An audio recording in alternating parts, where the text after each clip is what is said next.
The first thing I noticed wasn't the photo. It was the way my hands stopped shaking the moment I realized the letter was real. White envelope. City seal. My name typed clean and official, like it belonged to someone else. I stood in my kitchen with the fridge humming behind me and rain ticking against the window, reading the first line over and over until the words finally sank in. The police were requesting my presence. Not demanding it. Requesting. That detail mattered more than it should have. Inside the envelope was a single printed image. I didn't need long to recognize my wife. Emily stood under a streetlight in a parking lot I knew too well, her head tilted the way she did when she laughed at something she didn't want to admit was funny. A man stood close to her, one hand on her lower back. His face was half turned away, but the car behind them was clear. Black SUV. Custom rims. Dent above the rear wheel. I sat down slowly, like my body already knew something my brain was still arguing with. For 12 years I'd made a living reading people. Not as a cop anymore, not officially, but the habits never left. The pauses. The tells. The small things that didn't add up. I told myself marriage was different. That love rewired the rules. Turns out it just made me ignore them. Emily and I had been together long enough to fall into patterns that felt permanent. Sunday grocery runs. Thai takeout on Wednesdays. Her leaving her phone face down on the counter and me pretending not to notice. No screaming fights. No dramatic exits. Just a slow, comfortable quiet that I'd mistaken for trust. I checked the timestamp on the photo. 2 nights ago. That was the night she told me she had to stay late at work. The night I poured myself 1 drink instead of 2 and went to bed early, thinking I was being responsible. Thinking I was being a good husband. I didn't call her. I didn't text. I didn't tear the place apart looking for answers that would only lie anyway. I studied the image again. The angle told me it was taken from a distance. Not a jealous coworker. Not a random passerby. This was surveillance. Intentional. Professional enough to mean something else was going on. Then I noticed the plate number. I didn't recognize it because I'd seen it around town. I recognized it because I'd seen it years ago, buried in a case file I wasn't supposed to keep a copy of. A financial investigation that had gone nowhere fast after the wrong people made a phone call. Names erased. Evidence lost. Careers quietly ended. Mine included. My phone buzzed on the counter. Emily's name lit up the screen. "Hey," she said when I answered. Her voice light, normal, practiced. "I'm on my way home. Want me to grab anything?" I looked at the photo again, at the way her body leaned into his like it was natural. "No," I said. "I'm good." "Everything okay?" she asked. "Yeah," I said, and meant it in a way she couldn't possibly understand yet. I folded the letter, slid the photo back inside, and placed it carefully in the drawer where I kept old case notes and things I didn't need but couldn't throw away. I already knew I wasn't going to confront her. Not tonight. Not ever. Not like that. People think betrayal makes you emotional, makes you reckless. For me, it did the opposite. It cleared the noise. Whatever Emily thought she was doing, and whoever she thought she was doing it with, they had stepped into something much bigger than an affair. And whether she knew it or not, she'd just handed me a door back into a world I never fully left. The sound of her key turning in the lock echoed through the apartment. I stood up, put on the face she trusted, and went to greet my wife. Emily kissed me on the cheek like she always did, quick and warm, smelling faintly of citrus soap and cold air. I wrapped an arm around her out of habit, feeling the familiar curve of her back, and for a second my body reacted before my mind caught up. That pissed me off more than the photo. She set her purse down and kicked off her shoes. "You eat?" she asked. "Not yet. I can make something," she said, already heading toward the fridge. I watched her move through the kitchen, comfortable, confident, like nothing in the world had shifted. She hummed under her breath, some song I didn't recognize. New habit. Filed away. I sat at the table and picked up my phone, scrolling through emails I wasn't reading. My pulse stayed steady. That surprised me. I'd seen men lose their grip over less. I'd been the one writing reports afterward, describing their actions in clean, detached language. Emily leaned against the counter and studied me. "You're quiet," she said. "Long day." She nodded, accepting it too easily. Another note in the mental ledger. We ate in front of the TV, a rerun playing softly, neither of us really watching. She laughed at the right moments. I smiled when expected. Marriage is a performance once you know the script. Later, when she went to shower, I listened to the water run and counted the seconds. I remembered another bathroom, Another apartment, years ago, when I'd stood on the other side of a door waiting for a suspect to make a mistake. Same feeling, same stillness. When Emily fell asleep, turned away from me like always, I slipped out of bed and went to the living room. I opened the drawer and pulled out the letter again. The police hadn't called. They hadn't emailed. They'd sent paper. That meant someone wanted this to feel official but distant. A nudge, not a shove. I memorized the detective's name on the letterhead. Mark Reynolds. Midtown Precinct. I didn't know him, which was good. Familiar names meant old politics. I took out my laptop and logged into a server I still paid for under a company name that technically no longer existed. Some habits die hard. I ran the plate again, just to be sure. Same result. Registered to a shell company that owned nothing but vehicles and moved money like it was allergic to staying put. I followed the trail the way I always did, slow and quiet.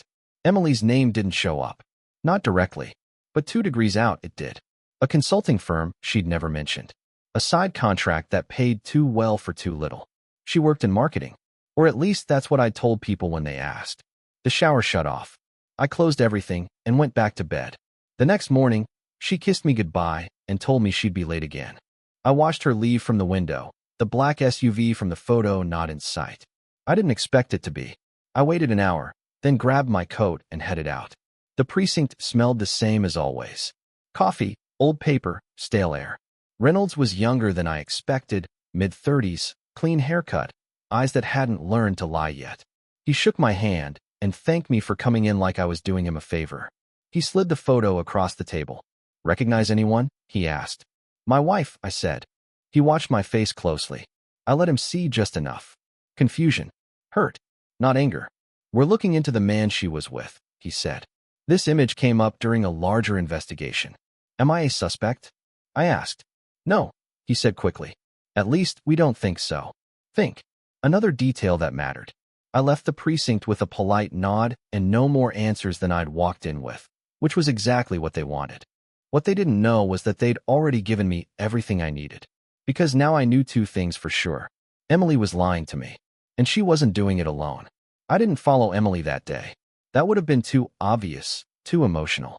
I'd learned a long time ago that the first instinct after a shock is usually the worst one. Instead, I went back to my office downtown, the small one I told people I kept because I hated working from home. The truth was I liked having a place that wasn't connected to my personal life. No photos, no shared history, just walls and quiet. I shut the door, locked it, and sat there for a full minute doing nothing. Then I started from the outside and worked my way in. The consulting firm Emily was tied to had a clean website and fake personality. Stock photos. Vague language. No real names. The kind of operation designed to look boring so no one would look twice. I traced payments, bounced through 3 layers of subcontractors, and found a familiar pattern. Money moving sideways, never forward. Circular. Laundered. This wasn't about an affair. Not really. The man in the photo had a name. Jason Miller. On paper, he was a logistics consultant. In reality, he was a middleman. The kind who didn't get his hands dirty, but made sure everyone else did. I'd crossed paths with his type before. Guys who smiled a lot and never stayed anywhere long. I leaned back in my chair and stared at the ceiling. Emily hadn't married a fool. She'd known exactly what I used to do. She'd seen the boxes of files I never unpacked. She'd heard the stories I didn't finish. That meant one of 2 things. Either she thought she was smarter than me, or she thought I was out of the game. That night, I didn't mention the police visit. I didn't mention the photo. I asked her about work instead. Asked about her new client, the one she claimed was kind of intense, but worth it. She hesitated for half a second before answering. "Yeah," she said. "Lots of pressure. Deadlines." "Anyone I'd know?" I asked. She smiled. "No. Boring people." She went to bed early. Said she was exhausted. I stayed up, scrolling through old contacts, names I hadn't dialed in years. Most were dead ends now. Retired. Promoted. Buried. One wasn't. Tom Harris answered on the 3rd ring. "Well, I'll be damned," he said. "Didn't think you still had this number. Didn't think you'd still be using yours," I said. We talked like no time had passed, which was a lie we both accepted. I asked him about Jason Miller without explaining why. He didn't ask.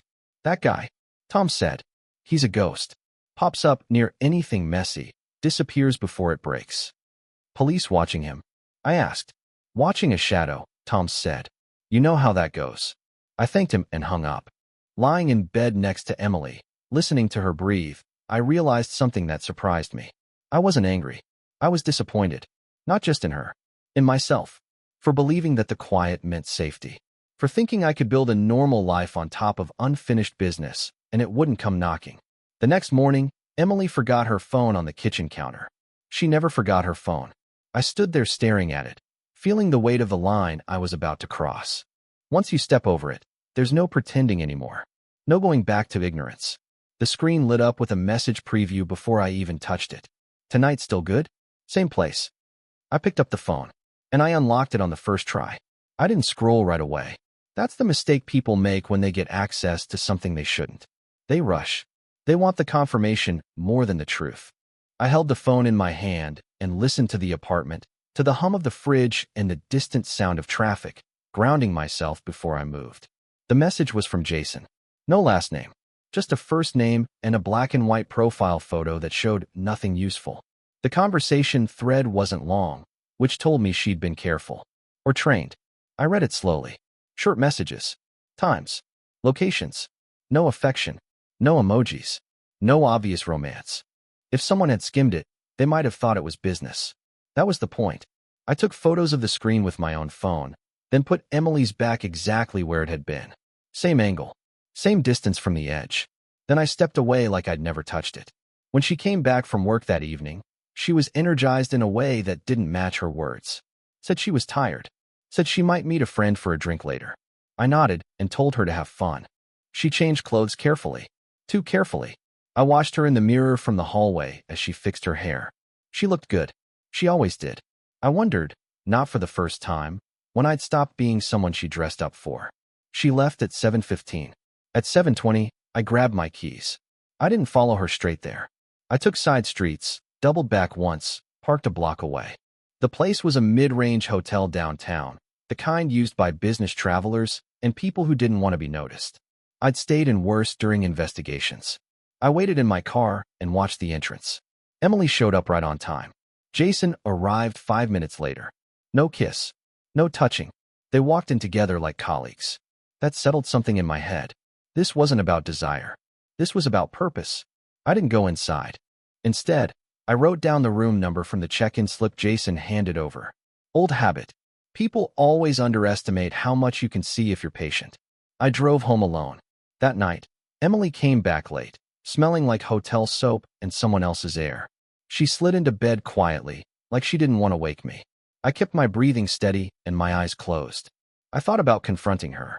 About forcing the truth into the open and seeing what fell out. I dismissed it just as quickly. Truth under pressure is messy. I want it clean. The next day, I took a personal day and went to the courthouse. There are records most people never think to look for. Civil filings. Motions withdrawn. Names that appear together just often enough to mean something. Jason Miller's name popped up twice in cases that had been quietly settled before discovery. Emily's consulting firm appeared once as a third-party contractor. I printed everything and put it in a folder. By the time Emily got home, I already knew where this was going. She stood in the doorway, watching me with a look I hadn't seen before. Not guilt. Calculation. You okay? She asked. Yeah, I said. Just thinking. She nodded, like she understood that too well. That was the moment I realized something important. She wasn't afraid of being caught. She was afraid of losing control. And that meant whatever game she thought she was playing, she believed she was winning. She had no idea I'd already started changing the rules. Control is a fragile thing. Once you see how someone holds it, you can figure out how to take it away without them noticing. Emily's version of control came from information. What she knew. What she thought no one else did. So I stopped thinking like a husband and went back to thinking like a professional. I gave her space. More than usual. I encouraged the late nights, the sudden meetings, the unexplained errands. I became predictable, which made her comfortable. Comfort makes people careless. While she was busy managing her secret life, I started rebuilding mine. I reached out to an old compliance attorney I used to butt heads with, a woman named Rachel Kim. Smart, sharp, and still allergic to bullshit. I didn't tell her about Emily.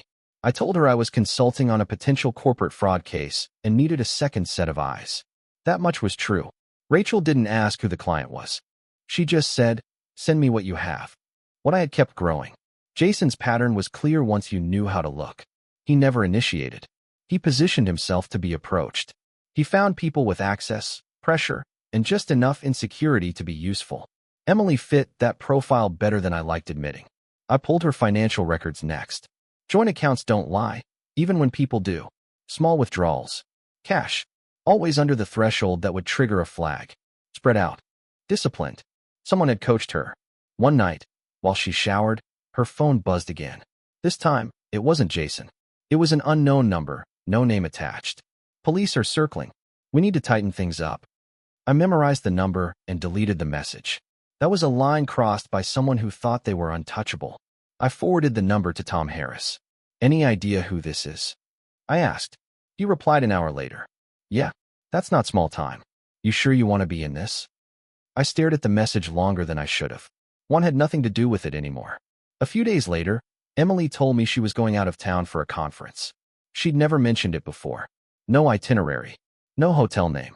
I helped her pack, folded her clothes, kissed her goodbye. The apartment felt bigger once she left. Quieter. Honest. That night, I met Rachel at a bar near the courthouse. She slid a folder across the table without ceremony. "This isn't just corporate fraud," she said. "This is information brokerage. Whoever's behind this is selling access, data, influence." "Can it be proven?" I asked. She looked at me carefully. "Yes, but whoever's in the middle is going to get burned first." I nodded. I already knew who that was. Emily came back 3 days later. She looked tired, edgier. She watched me when she thought I wasn't paying attention, like she was waiting for something to happen. I kept acting normal. That night, as she slept, her phone lit up one last time. "Jason again. Tomorrow. We need to talk. No mistakes." I smiled for the first time in weeks. Because tomorrow was the day everything she thought she controlled would start slipping through her fingers. Emily left early the next morning. No makeup. Hair pulled back. She kissed me quickly and said she'd call later. Her voice had a tightness to it, like she was holding something in her mouth she didn't want to swallow. I waited 10 minutes after the door closed. Then I got to work. The trick isn't exposing someone outright. That just makes them defensive. The trick is letting other people expose them for you while you stay invisible. I sent an anonymous packet to Detective Reynolds' official intake address. No return name. No explanation. Just documents. Timelines. Financial flows. Phone numbers tied together in ways that couldn't be unseen once you noticed them. I knew exactly which threads would interest him. Then I sent a second packet. This one went to Internal Affairs. Same care. Same distance. I'd learned the hard way that pressure only works if it comes from more than one direction. By noon, my phone buzzed. Unknown number. I didn't answer. It buzzed again. Then again. Finally, a voicemail. Jason's voice. Calm, but rushed. "We need to meet. Now. There's been a complication." I deleted it. Emily texted an hour later. Just one word. "Busy." I replied with a thumbs-up emoji. It felt ridiculous, which was part of the point. By mid-afternoon, Tom Harris called. "You stirred the pot," he said without preamble. "Is it working?" I asked. He exhaled slowly. "You sent Reynolds enough to get warrants moving. You sent IA enough to make people nervous." That wasn't subtle. "I wasn't aiming for subtle," I said. There was a pause on the line. "You're close to this," Tom said. Not a question. "Yes. You sure you know where this ends?" I looked out the window at the street below. People walking, living normal lives, believing in routines. "No," I said, "but I know where it starts." Emily didn't come home that night. She texted around midnight, said things had gone sideways, said she was staying with a friend. I told her to drive safe. I lay awake listening to the empty apartment breathe. Around 3 in the morning, my laptop chimed. An alert I'd set months ago triggered when a specific Shell account moved more than it ever had before. Money was being pulled. Fast. Desperate.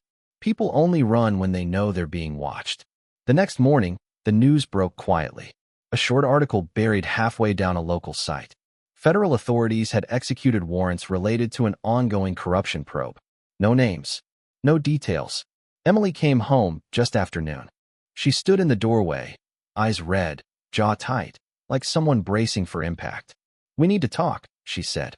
I nodded and sat down at the table. She didn't sit. She paced. "They're asking questions," she said. "About work. About people I know." I waited. She stopped pacing and looked at me, really looked at me, like she was trying to figure out who I was all over again. You didn't tell anyone, did you? She asked. No, I said. That wasn't a lie. Not exactly. Her shoulders sagged in relief, and that told me everything I needed to know. She still thought I was outside the blast radius, that I was the safe place. She sat down across from me and took my hand. I did some things, she said quietly. I was trying to protect us. I pulled my hand back gently. From what? I asked. She opened her mouth, and for the first time since I'd known her, no words came out. She closed her mouth and looked down at the table like the grain of the wood might give her an answer. I didn't rush her. Silence is uncomfortable for people who are lying. It gives the truth room to surface whether they want it to or not. They needed access, she said finally. Just introductions at first. Who knew who? Who trusted who? I didn't think it was illegal. Nothing ever is at first, I said. She flinched, like the words had weight. I never took classified documents, she added quickly. I never hacked anything. It was just context, conversations, relationships, stuff people talk about at dinner. I nodded slowly. And Jason? Her jaw tightened. Jason was supposed to keep it clean. He said he knew how to insulate me. There it was. The lie she'd built everything on. I leaned back in my chair and studied her. She looked smaller than she used to. Not physically, emotionally. Like someone who'd realized too late that the floor wasn't solid. You slept with him, I said. She didn't deny it. That wasn't part of the plan, she said. At first. I stood up and walked to the window. The city looked the same as it always did. Cars, people, noise. It amazed me how the world never pauses for personal disasters. When did it start? I asked. She wiped her eyes. A year ago, maybe a little more. A year. I felt something then. Not anger, not heartbreak. Just a clean, sharp sense of finality. Like a door clicking shut. They're going to come for you, I said. Jason first, then whoever's closest. She looked up at me, fear finally breaking through the control. You don't understand. If I talk, I'm done. They have records, messages, payments. So do I said. Her eyes widened. What? I turned back to her. You weren't as careful as you thought. She stood abruptly, chair scraping against the floor. You went through my phone? I read what you put there, I said. There's a difference. She stared at me like I'd slapped her. You set me up, she said slowly. I shook my head. You walked into it. I just stopped pretending not to see. Her breathing picked up. Panic. Real this time. They'll arrest me, she said. They'll make me the face of this. Only if you let them, I said. She looked at me, hope flickering despite herself. What do you mean? I sat back down, meeting her eyes. There are deals for people who cooperate early, I said. People who bring something valuable. Her voice dropped to a whisper. Jason, I agreed. And whoever's above him. She sank into the chair, hands shaking. If I do this, I lose everything. I didn't soften it. You already did. That landed. She cried then. Not quietly. Not gracefully. The kind of crying that comes when the math finally adds up and the answer is unbearable. I watched her, feeling a strange distance, like I was observing someone else's life through glass. When she finally looked up, her face was blotchy and raw. Why are you helping me? She asked. I held her gaze. I'm not, I said. I'm helping myself. She swallowed. What does that mean? It means you're going to tell the truth, I said. And I'm going to make sure it happens in a way that leaves me standing on the outside. Her eyes searched my face for mercy, for love, for something familiar. She didn't find it. That night, she packed a bag and left to stay somewhere undisclosed at my suggestion. For her safety, I told her. That part wasn't a lie. When the door closed behind her, the apartment felt hollow. I poured myself a drink and sat alone, listening to the quiet. The game had moved into its final phase. And now, there was no way for either of us to walk away clean. I slept for 3 hours and woke up like I'd been running. There was no dramatic dream, no replay of the last 12 years. Just a dull pressure behind my eyes and the sense that time had started moving faster without asking me. I showered, shaved, and dressed like it was a normal workday. Muscle memory is a powerful thing. By the time the coffee finished brewing, my phone was already lit up. Unknown numbers. Missed calls. Voicemails I didn't listen to. I checked the news instead. This time the article wasn't buried. A federal task force had detained a private logistics consultant in connection with an ongoing investigation into influence trafficking and financial misconduct. Jason Miller's face stared back at me from the screen, eyes wide, mouth half open, caught mid-denial. The caption said he had been taken into custody that morning without incident. Without incident was doing a lot of work. I turned the phone face down and finished my coffee. Emily didn't call. That told me she'd been contacted already. When the pressure comes, the first thing people do is reach for the person they think controls the situation. Jason had always been that person. Now he was gone. At noon, Detective Reynolds called. I let it go to voicemail. Then internal affairs. I let that go too. When you make yourself available too early, you look eager. When you wait, you look incidental. Rachel texted me a single sentence. They're moving faster than I expected. I replied, they always do at the end. An hour later, I was sitting across from Reynolds again. Same room, same table, different energy. He looked tired now, older. The kind of tired that comes from realizing you're standing in the middle of something bigger than your badge. You want to explain how you knew? He asked. I didn't, I said. I suspected. He slid a folder toward me. Inside were copies of things I recognized immediately. Some from Emily's phone, some from the courthouse, some I hadn't seen before. You gave us a map, he said. You didn't sign it. I didn't want credit, I said. That's not how this works. It is for me. He studied me for a long moment. Your wife's cooperating. I nodded. She would. She says she was pressured. Everyone does, I said. Some of them are even telling the truth. Reynolds leaned back. She also says you knew more than you let on. I met his eyes. Did I break a law? No, he admitted. Then what's the problem? He closed the folder. The problem is motive. I stood up. You don't need my motive. You need my silence. That wasn't bravado. It was an offer. He let me walk. Emily called that night. I answered. They arrested him, she said, like I might not know. They're talking about protective custody. Good, I said. There was a long pause. They say I might avoid prison. Might, I agreed. Did you plan this? She asked. I leaned against the counter and looked at the empty apartment. I planned to survive. That's not an answer. It's the only one you're getting. Her voice cracked. You used me. I closed my eyes. You used me first. That ended the call. Days passed. Then weeks. Names leaked. Then bigger names. Companies distanced themselves. People resigned for personal reasons. Others vanished into consulting roles overseas. Emily entered the system. Witness. Asset. Liability. She wasn't mine anymore in any way that mattered. One afternoon, I sat alone in my office and realized something unexpected. I missed her. Not the woman she'd become. The idea of the woman I'd thought she was. The version of my life where trust wasn't a calculated risk. That version was gone. In its place was something quieter, colder, but honest. The final hearing came without ceremony. Emily wasn't there. I didn't ask why. Jason took a deal. He talked. A lot. When it was over, when the files were closed and the headlines moved on, I went back to my apartment and packed a single suitcase.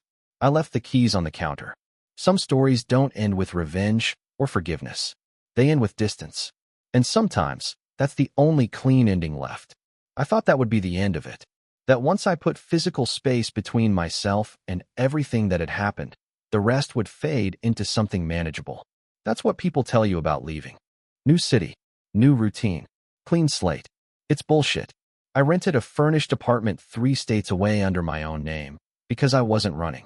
I started consulting again, quietly, selectively. Compliance reviews. Risk assessments. Companies that wanted to know where their blind spots were before someone else found them. I was good at it. Better than I'd ever been. At night, though, the silence followed me. Not the peaceful kind. The kind that waits. I'd wake up at 3 in the morning, convinced I'd missed something. A loose end. A person who'd slipped through. That's when the email came. No subject line. No greeting. They're asking questions about you. I stared at the screen until the words lost shape. I didn't reply. 2 days later, another message. Jason didn't tell them everything. That one I believed. Jason had always been a survivor. Survivors keep leverage. I opened a new document and started listing names, dates, possibilities. Old instincts sliding back into place like they'd never left. Then Emily called. I almost didn't answer. Her voice sounded different. Flatter. Like someone reading lines they didn't believe in anymore. They moved me. she said. New city. New name. That was fast, I said. They're nervous, she replied. About you. I laughed quietly. They shouldn't be. They think you still have files. I didn't confirm or deny it. Do you? She asked. I paused. Enough. Another silence. Thicker this time. I never meant to hurt you, she said finally. I closed my eyes. Intent doesn't change damage. They want me to wear a wire, she said. On you. That surprised me. For what? I asked. To see if you're still connected. If you're hiding anything. And are you? She asked, softer now. No, I said. I'm just not done accounting for what happened. She exhaled slowly. If I say no, they'll rethink my deal. If you say yes, I said, you'll never stop being useful to them. That's easy for you to say. I know, I said. I'm not the one who crossed the line. She flinched. I could hear it in her breath. What do you want from me? She asked. I thought about it. Really thought. I want you to be honest, I said. For once. With them. With yourself. And with you. I hesitated. With me. It doesn't matter anymore. That hurt her. I could tell. But it was true. After we hung up, I encrypted everything I had and handed copies to a neutral third party with instructions that made their release pointless unless something happened to me. Insurance. The kind Jason had never quite mastered. A week later, the emails stopped. So did the calls. The noise died down the way it always does when people decide the risk isn't worth the reward. One morning, I woke up and realized I hadn't thought about Emily in 2 days. That felt like progress. I walked to a coffee shop, ordered something strong, and sat by the window watching strangers pass by. No one knew me. No one expected anything from me. For the first time in a long while, my life felt like it belonged to me again. But closure is rarely loud. Sometimes it sneaks up on you, disguised as an ordinary day, and asks quietly whether you're finally ready to let go. I wasn't sure yet, but I was closer than I'd ever been. The call came on a Tuesday, which felt appropriate. Nothing dramatic ever really ends on a Friday. Tuesdays are for paperwork, for quiet decisions that don't make the news. It was Reynolds. I almost didn't answer. Old reflex. Let it ring, control the timing. But something told me this one wouldn't wait. They're closing it, he said after a brief hello. No small talk. No pretense. Everything tied to Miller, the brokers, the shell firms. Final indictments went through this morning. Emily, I asked. She's done, he said. Deal held. Probation. Relocation stays in place. I leaned back in my chair and stared at the ceiling. I'd imagined this moment a dozen different ways. Relief. Satisfaction. Emptiness. What I felt was closer to fatigue. And me? I asked. A pause. Papers shifting. You're a footnote, he said. Unofficially? Some people think you played us. Others think you saved us months of work. Officially, you're just a guy who noticed something was off. That work for you? I asked. It has to, he said. For all of us. After we hung up, I sat there for a long time doing nothing. No victory lap. No toast. Just the quiet hum of a life that had finally stopped being on hold. That evening, I walked along the river near my apartment. The water moved the same way it always had, carrying things forward without asking permission. Couples passed me, laughing. Someone jogged by with headphones in, lost in their own world. I thought about Emily. Not the woman at the end. Not the one in interrogation rooms and safe houses. I thought about the version of her who used to sit cross-legged on the couch, stealing fries off my plate and pretending she didn't know she was doing it. The version who believed we were building something solid. That woman was real. So was the one who'd lied to my face for over a year. Both things can be true. That was the hardest lesson of all. A month later, I received a plain envelope with no return address. Inside was a single sheet of paper. No letterhead. No signature. Take care of yourself. I'm trying to do the same. I folded it once and slipped it into a book I rarely opened. Not to preserve it, just to acknowledge it had existed. Then I let it go. I stayed where I was. Kept the apartment. Kept the work. I stopped looking over my shoulder. Stopped waking up at 3 in the morning. When thoughts of the past surfaced, they no longer dragged me under. They passed through, like weather. I didn't become bitter. I didn't become softer either. What I became was precise. I knew where my lines were now. What I would forgive. What I wouldn't. What silence meant, and when it was just another lie. Sometimes people ask me if I regret not confronting her sooner. If I regret not burning everything down when I had the chance. I don't. Anger is loud. Revenge is messy. Distance is clean. The life I lost wasn't stolen from me. I gave it up the moment I chose to see clearly. And the life I have now? It's quieter, smaller, honest. For the first time, that's enough.